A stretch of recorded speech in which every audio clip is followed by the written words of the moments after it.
John is in the middle of a mess. The Pope is chanting, the people are singing, and he's having a grand time just talking with his friend next to him. Okay, whatever, the mess continues. When out of a sudden, his phone rings. He didn't turn it off. Quite a few people just turn around to him and give him the weird look, but he doesn't care. He just quickly grabs his phone and runs inside as quickly as possible to answer. Oh, John, hello. It's me. I wanted to see if you're okay. What would you like to eat for dinner? His mom answers on the other end.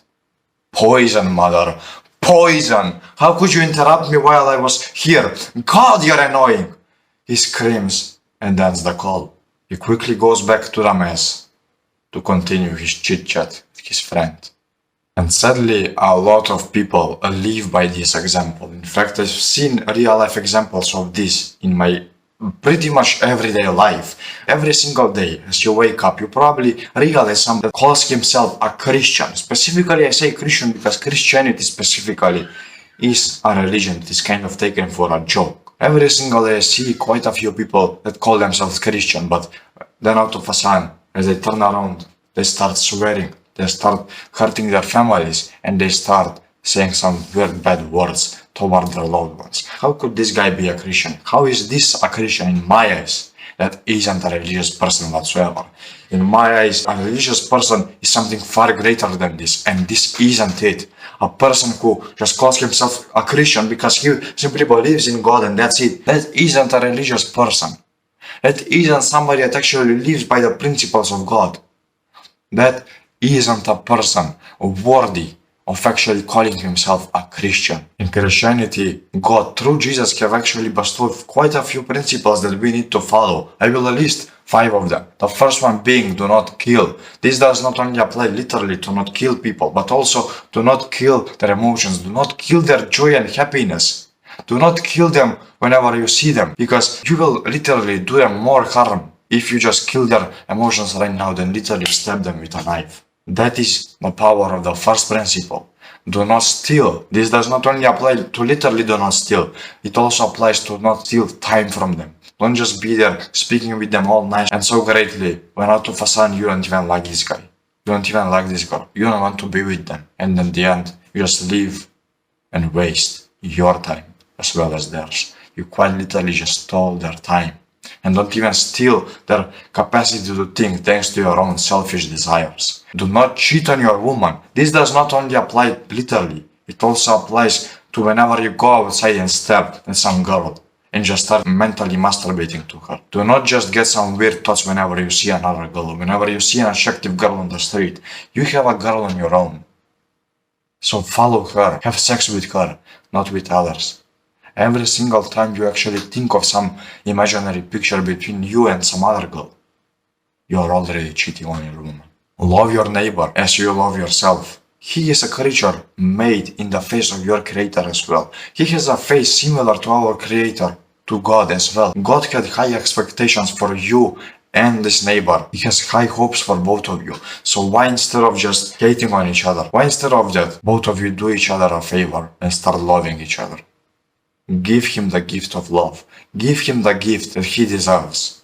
And give it from your heart. And honestly forgive people.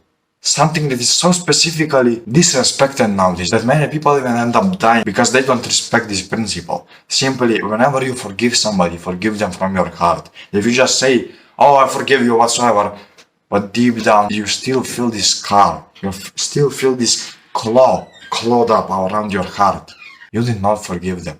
Because for a fact you know the next time you see them, you won't even say hello to them. You will just avoid them as much as possible. Honestly forgive people from your heart and do not lie about it. Do you see how deeper this goes? Do you see how deeper than just believing in God this goes?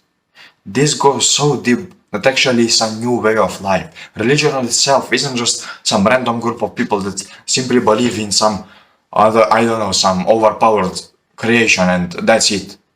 Religion on itself is a group of people that actually follow a new way of life. A way of life that not many people follow. That is why whenever you see somebody that is following these principles, that is following every single principle that God has bestowed upon us, you kind of find them intimidating. but comfortable to talk with, because these men, for a fact you know they will not just storm off with their emotions upon you, because that's not their way of life. Their way of life is to simply listen to what you have to say first and then have their turn of talking. It's a completely new way of life, a way of life that not many people follow, believe it or not, accept it or not. Think as you like, but that is the truth, the reality. Section 2. Why should I follow religion so brutally? Not too long ago, I was feeling empty. I was feeling soulless. I literally had no feelings inside me. It didn't matter if I had somebody or did not. All I knew back then was that food equals pleasure, games equals pleasure, and instant gratification equals pleasure. Nothing else. I did all of them. I have done all of this. And I felt nothing bad about it. And whenever people would ask me what kind of religion I am, I would with no shame tell them I am an atheist. Thanks to it, quite a lot of people started hating on me. Because of that, my life got even more depressing until I met a woman that have silently helped me from the shadows for a long time. And out of a sudden, me and this woman were sitting next to each other. And she started telling me her story as to how she actually got to believe in God. And then after that, told me the story of how her husband and she got to know me and bring me all those gifts throughout the years. Simply, these two professors had a private med school, and in this med school quite a few people actually came there to study. And one night before New Year's Eve, they asked their students, who should we actually make happy this year? And all of them just stayed silent when out of a sudden one of my old primary school classmates just raised her hand and said, I think we should help Christian out. They asked, who is Christian?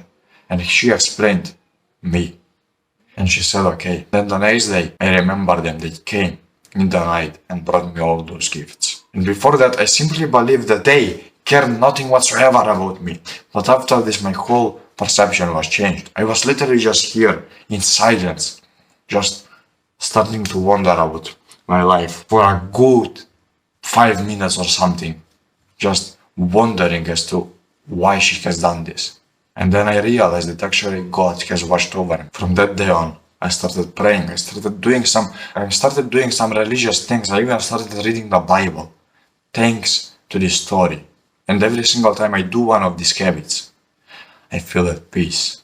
I feel amazing. And I feel like somebody that is accepted by Him. And a lot of people will say, oh, but it's enough to just do the cresting with your hands and just attend a few masses throughout the year. Well, that is the simple reason why Christianity is so disrespected nowadays. It isn't enough to just do the simple cresting with your hand and just attend few masses. That isn't how you do it. That isn't how you actually become religious. Have you ever met a person that is actually religious? If you have, bro, you know what I am talking about. You find them so calm. You find them so peaceful that you kind of even find them weird but pleasant to talk with, because for a fact you know that this isn't a man that would just let loose of their emotions and just start hurting you out of a sudden.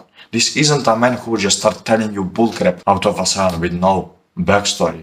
This is an actual man who would just stay there in silence and actually listen to your story and then give their honest opinions to you. These are the men that we need more of, but sadly, so many people don't actually try to even become this man.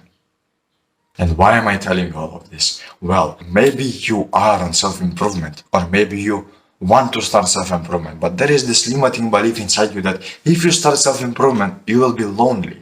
Well, what if I told you that self-improvement is kind of a soft-core religion? Literally, self-improvement came out of religion. If you do a little bit of digging, if a little bit of research, every single principle taught in self-improvement is actually just another principle in the Bible, in the Quran, or other religious pieces throughout the history of humanity.